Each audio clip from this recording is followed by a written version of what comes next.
So we watched La La Land, kind of following up on the Ryan Gosling works, and it was interesting. Came out in 2016. I watched it around then when it came out. I was still in high school. I was in theater class at this time. It was like when it had come out, it won all kinds of Oscars. It got Best Director, Best Actress. I think they got cinematography too. Yeah. Got a few big awards. Original number, original song. And so looking back on it 10 years later, what do we think? How does it hold up? I think that I mean, it's a musical film, which has never been my cup of tea per se. I do think looking back on it now, because I thought I really liked the movie in my memory. And yeah, a lot of the musical numbers are just like oddly placed, or like they just don't, not they don't, that they don't make sense. I see what they're trying to do, but they just like don't serve a real purpose, I guess. There's a couple that I did like, the one of her and Sebastian and Dancing in the Stars and things. And then Sebastian. That's his name. What? His name was Sebastian? Yeah, that's why it's called Sebs, the jazz club. I never got that. Wow. Yeah, that one, and is that it?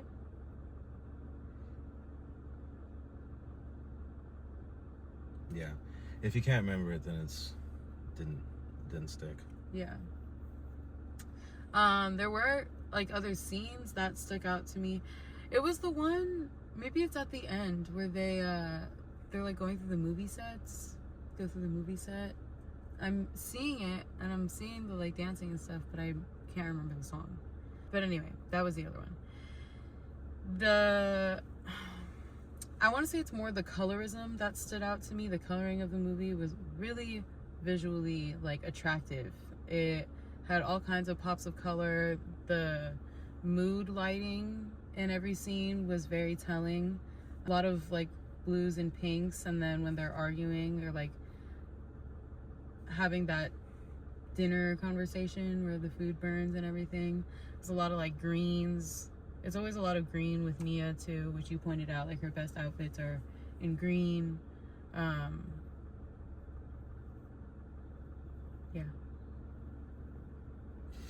I thought that the movie was a good movie, period. I thought that it was good. I didn't think that it was really worth. So first of all, it opens with the musical number on the freeway with no context or information. Right. We discussed like what we thought could be like the meaning of the scene, to just like introduce LA and like it's a busy traffic town and whatever. But kind of my main thing with the music is, one, it felt like it didn't make sense, like it didn't really prolong or like move along the plot, and then they just like randomly broke out into song. And like the type of music that it was and the type of dancing that it was, like I didn't think that it was like pleasing to listen to or to watch. And then it didn't do anything with the story, so I was like, what are we doing? And that stuff just really, I don't know, wasn't for me. So many colors, like Mariah was saying, colors, and everything was LA. That was like a very nice part about the film. Like we saw them come off of the 170. We see all kinds of shots of the city, and like scattered from like Santa Monica to Hollywood to Hermosa Beach to like all kinds of stuff. The Griffith Observatory. The observatory. Of course. And so that was the one time where I thought that the dancing was like cool, or there was something cool in a musical number, which is when they went up in the stars. But then they like abandoned it and made it weird and like this extreme close up or something. And so I thought all that was just corny. But anyway, the the like shining light throughout the film, I thought, was Gosling's character, and the whole storyline of his like battle with trying to bring jazz into the modern era, and like his like gripe, his like extreme like disgust with the way that LA is like losing like its core like artistic like beauty, like with the jazz club closing, and it's that tapas combo fusion Samba plays. and tapas. Yeah, samba and tapas. That was a really funny thing. And so basically anytime that they weren't singing and dancing, I was like, wow, this movie's really cool. And this guy is really cool at jazz or playing the piano, and then the way that they meet with him playing that song and like getting fired in the restaurant in the Christmas scene. And I love that it was Christmas time in LA because it was mad sunny, and that's how Christmas in LA is, but it's still a vibe.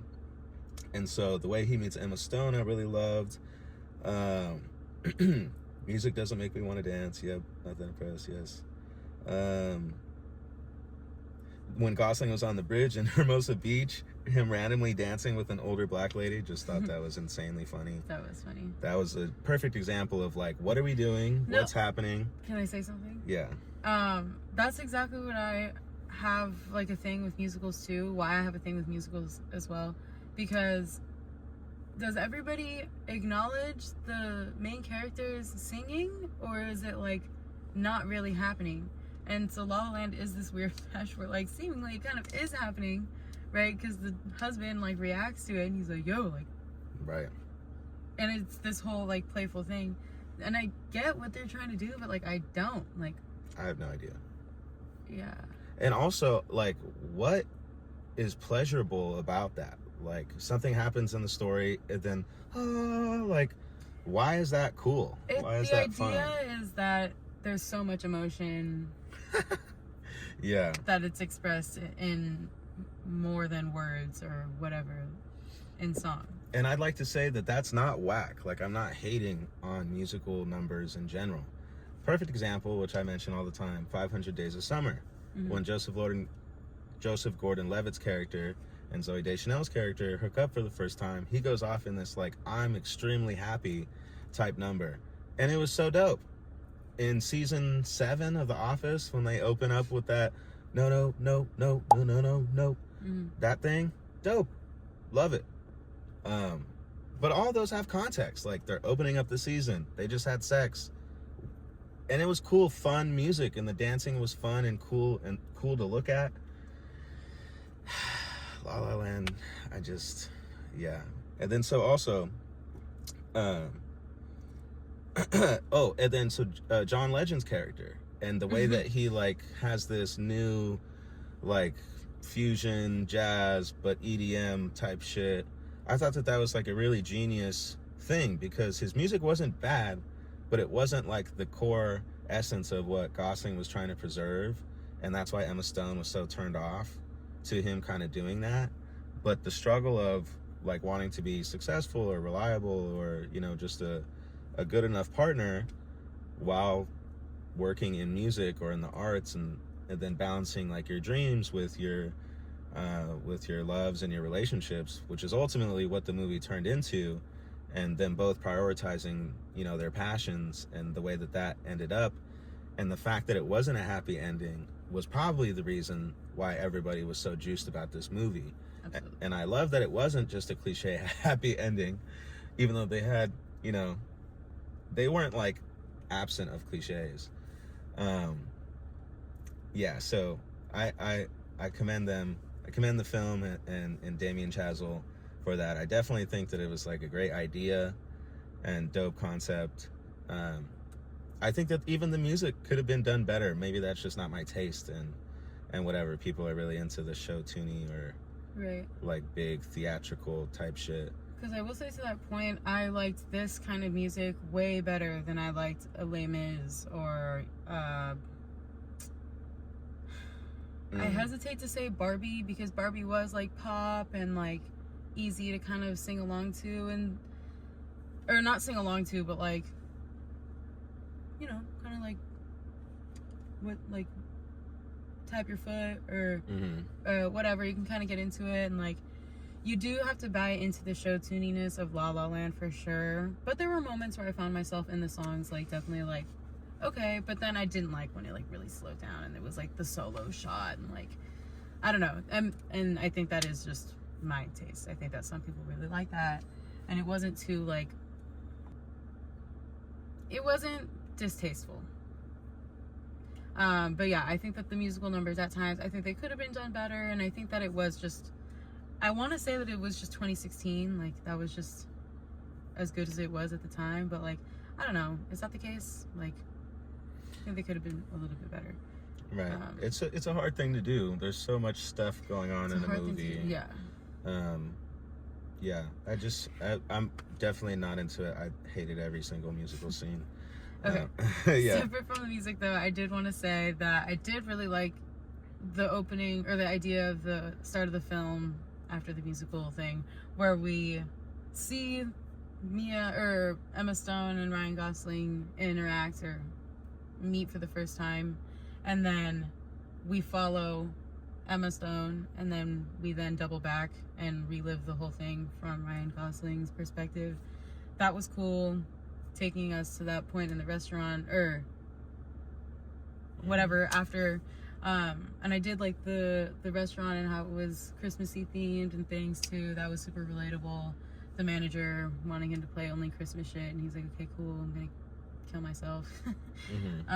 Oh, and her auditions. That was her whole storyline. Oh, and that also was like a big like the idea that she's so sad.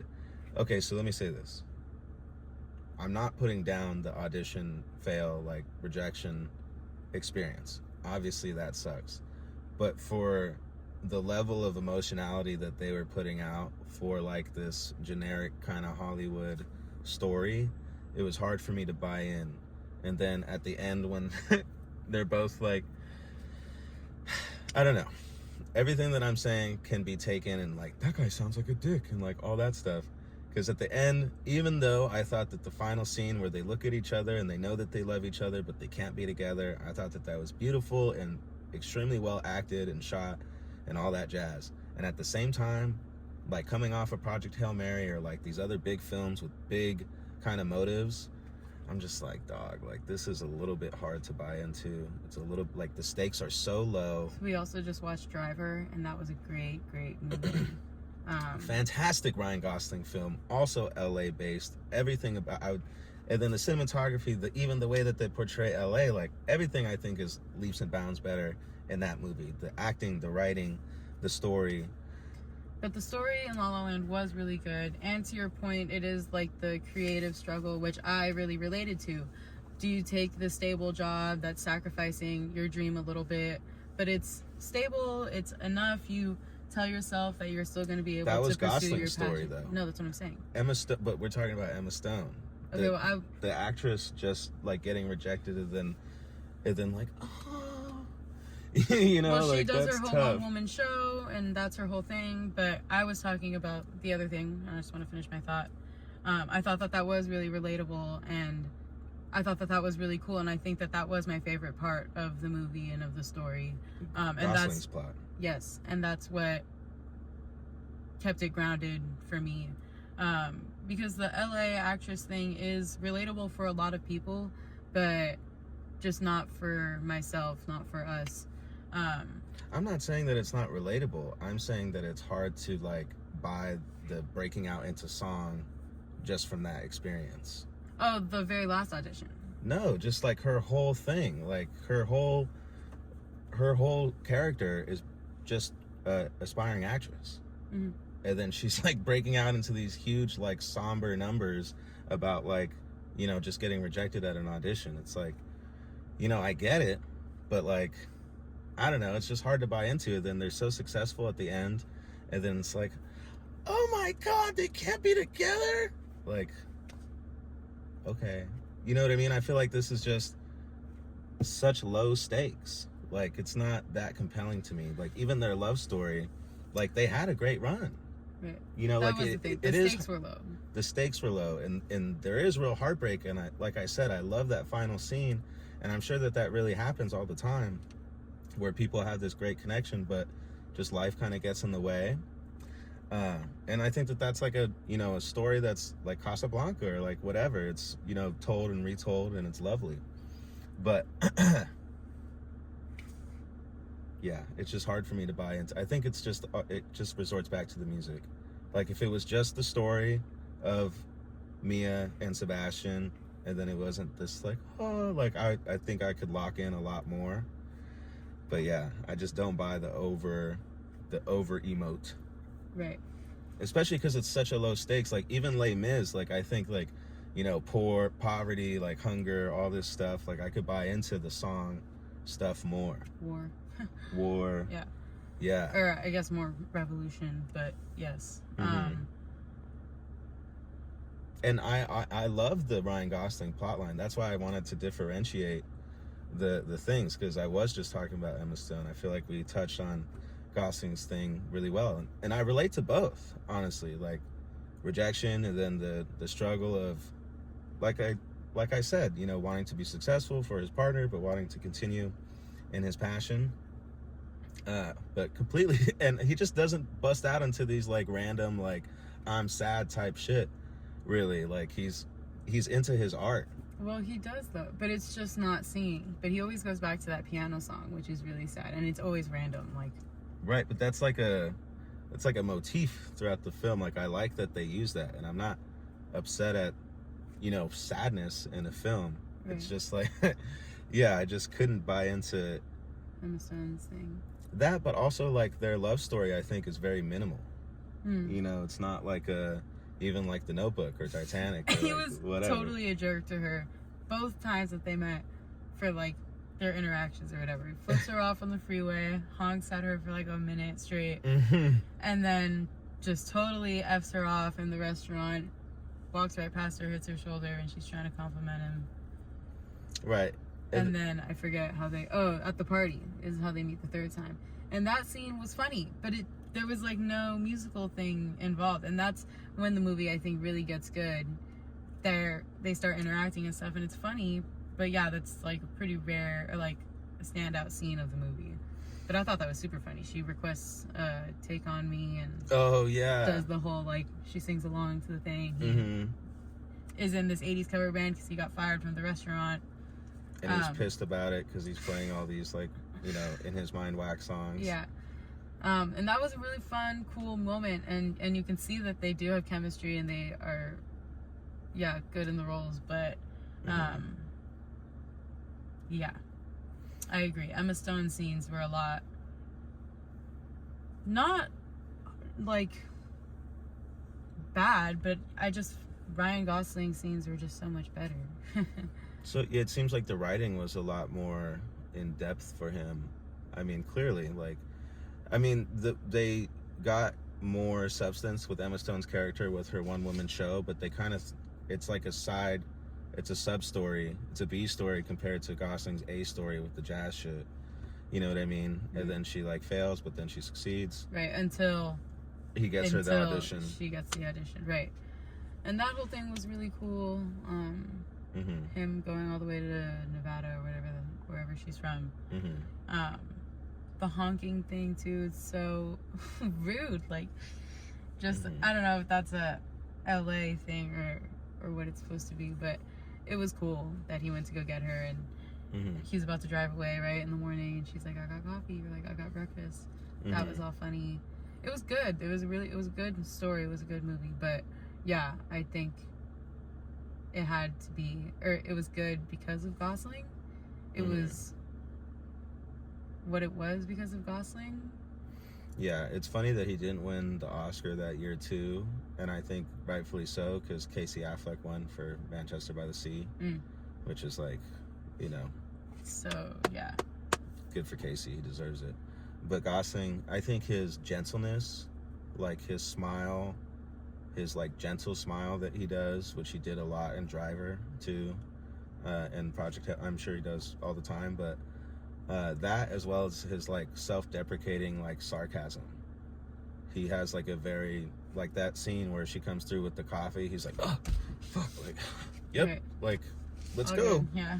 And just the way that he delivers that kind of throughout all of his films, I think allows for him to be a leading man in like a different way. You know, he's like, he's not a Jason Momoa or something like that, or I don't know, like a Bruce Willis, or obviously these actors have soft sides to them too, but I don't know, leading man, like he's not debonair all the time. He's not like suave all the time. He can be relatable. He can be like tender, which I think is to his credit, like great skill of his as an actor. Mm-hmm. He's like, he invites people in, Mm-hmm. guys too. You know what I mean? Because you could look at like a blonde, like good-looking dude like that and be turned off, or Almost like a Ryan Reynolds. right. He doesn't have, Ryan He Reynolds just- has none of that. They're both on the line of the same kind of person, but Ryan Reynolds is just like a more annoying version. He has like a Somehow. cocky sarcasm to him. Right. And yeah, Gosling really doesn't, which is really cool because Gosling wouldn't play Deadpool, Mm-hmm. right? And he doesn't need to. Mm-hmm. But a character like that needs to have like more sarcastic, more like confident, cocky. He did play Ken though, which is not the same, Right. but same-ish wavelength. Right, but could Reynolds play Ken? Maybe, honestly. Maybe, yeah. Yeah. Maybe, yeah. And then like, could Ryan Reynolds play, or could Gosling play the proposal role? Probably. Yeah. And he could probably. They're interchangeable, but it's Yeah. just what do you want out of the performance? Because I think in those tender moments, Gosling is much more convincing than a Reynolds would be. The proposal is a good example. Ryan Reynolds does a great job, but I picture Gosling in those roles, and I feel like it's just. Yeah. But Honestly, Ryan way more Reynolds is tender. very funny, and Right. I think that's essential for that movie, obviously.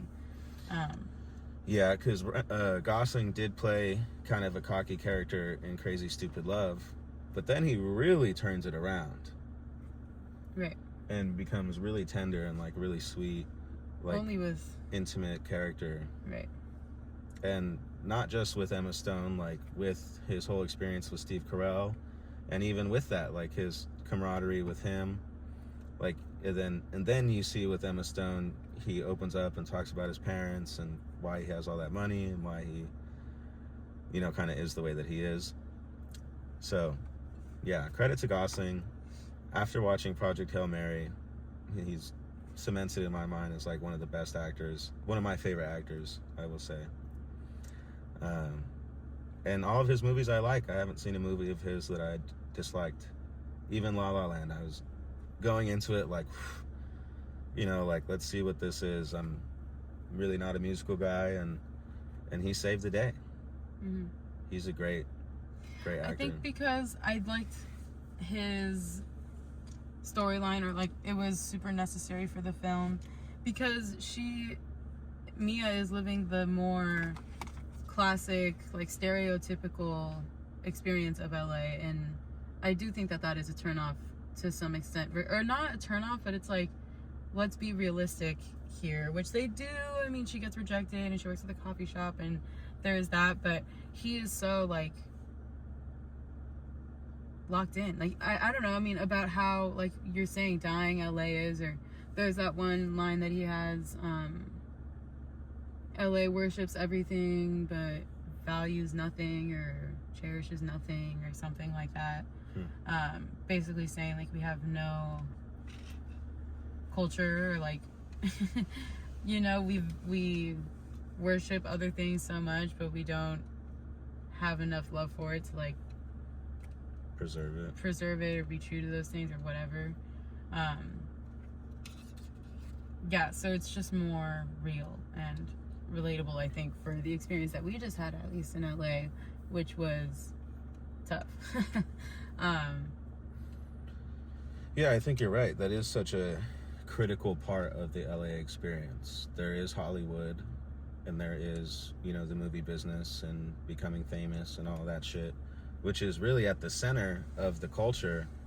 But then as well, because of that, the arts used to be, in general, like what LA was about. The music scene, the jazz, the photography, the like other mediums of art, like the painting or whatever, the design, like the fashion, Comedy. comedy. Shout out Norman.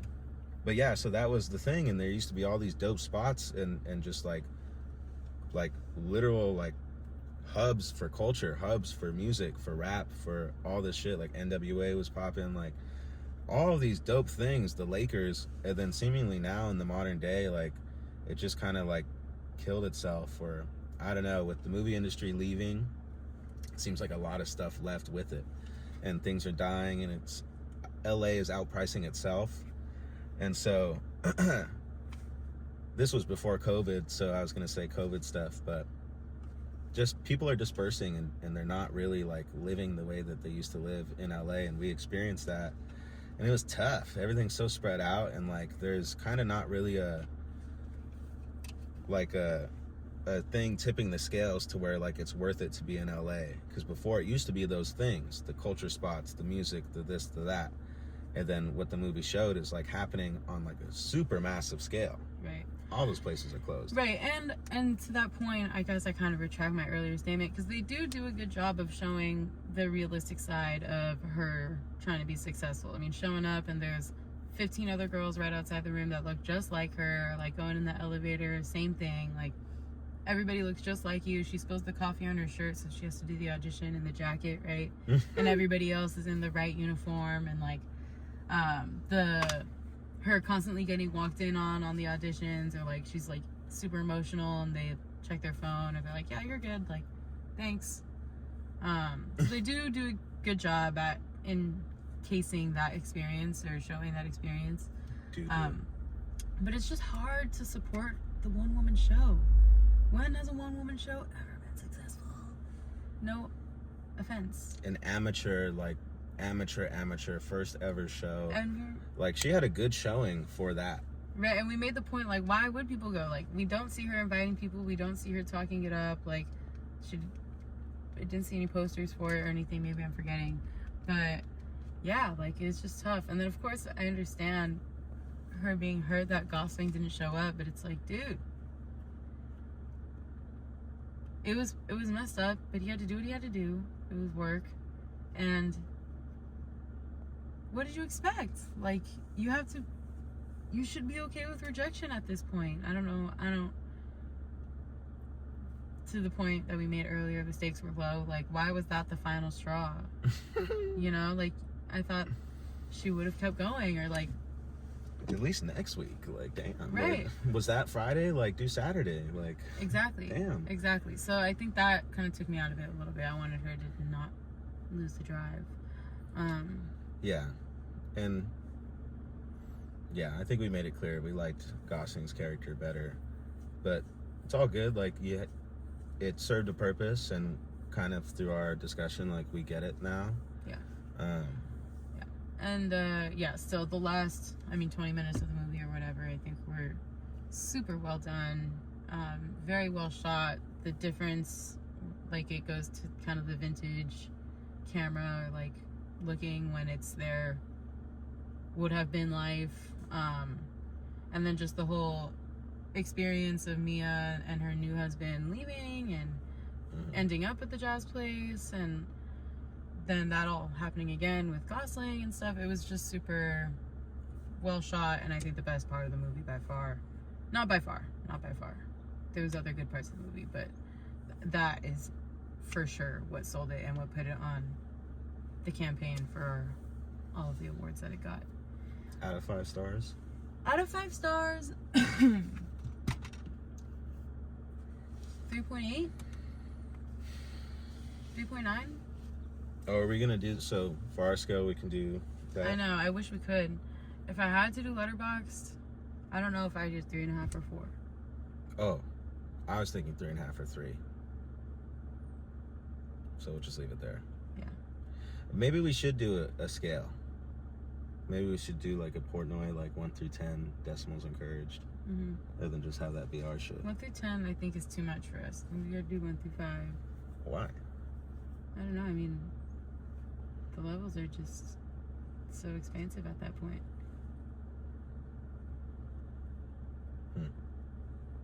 Letter grade? I'll give it a B. We give it a B. Solid B. And to your point too, like, if people were feeling this way about the industry dying and being like frustrated, Then. and then the way that we are now, then, and this movie comes out, it's kind of cool. Like, it's trying to revamp or, yeah, like revamp the energy, I think, or the excitement behind movie making, or like what a big production can be. So I have respect for it in that way, and like, you know, closing down the freeway to do the musical number and stuff. Like, it's very cool. It's very classical Hollywood in that sense, but yeah, it just could have been executed a little bit. I thought a big thing was none of the music made me want to dance. None of their dance moves made me like, whoa, that was cool. But yeah, I don't even want to like keep harping on that. Like that was, you know, it wasn't for us. Whatever. Like, Yeah. It was still a good movie. Shout out to them. Yeah. Yeah, and I'm really happy that I watched it. It was, you know, I'm happy that exists, and yeah, just another movie that we've ingested now. So. Good for them. I also love Emma Stone. She's one of my favorite actresses too. I loved her in Begonia and all the way from Easy A. It's not like we're hating. Yeah, this is just kind of one of the things that wasn't for us. Mm-hmm. That specific part of the film. Mm-hmm. So yeah, I love it. Yep. Shout out film. Shout out film. Follow the pod. Yeah. Bye-bye. Like and subscribe. Mm-hmm.